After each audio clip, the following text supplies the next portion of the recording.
ಕರ್ನಾಟಕದಲ್ಲಿ ಹೊಸ ಅಧ್ಯಾಯ ಬರೆದ ಕಾಂತಾರ ಸಿನಿಮಾ. ಕರ್ನಾಟಕದಲ್ಲಿ ಹೊಸ ದಾಖಲೆ ಸೃಷ್ಟಿಸುವ ಕಾಂತಾರ ಸಿನಿಮಾ ಬರೋಬ್ಬರಿ 190 ಕೋಟಿಗಿಂತ ಅಧಿಕ ಹೆಚ್ಚು ಗಳಿಕೆ ಕಂಡಿದೆ ಎಂದು ಸಾಮಾಜಿಕ ಜಾಲತಾಣದಲ್ಲಿ ಹರಿದಾಡುತ್ತಿದೆ.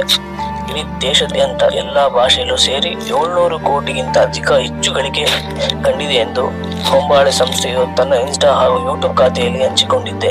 ಅದರಲ್ಲೂ ನಾರ್ತ್ ಅಮೆರಿಕಾದಲ್ಲಿ 4 ಮಿಲಿಯನ್ಗಳ ಗಳಿಕೆ ಕಂಡು ಹೊಸ ದಾಖಲೆ ಮಾಡಿದೆ. ಬುಕ್ ಮೈ ಶೋನಲ್ಲಿ ಹೊಸ ದಾಖಲೆ ಬರೆದ ಕಾಂತಾರ ಸಿನಿಮಾ 2 ವಾರದಲ್ಲಿ 10 ಮಿಲಿಯನ್ಗಿಂತ ಹೆಚ್ಚು ಟಿಕೆಟ್ ಸೇಲ್ ಆಗಿದೆ ಅಂತ ಹೇಳ್ತಾ ಇದ್ದಾರೆ.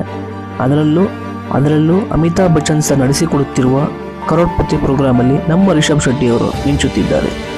ಅದಕ್ಕೆ ಹೇಳೋದಲ್ವಾ, ಕಷ್ಟಪಟ್ಟರೆ ದೇವ್ರು ಕೊಡ್ತಾನೆ ನನಗೆ, ಇವರೇ ಉದಾಹರಣೆ.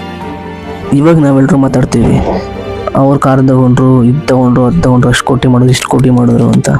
ಬಟ್ ಅವ್ರ ಹಿಂದಿನ ಕಷ್ಟ ನಾವು ಯಾರು ಕೇಳಲ್ಲ. ಹೆಂಗಂದ್ರೆ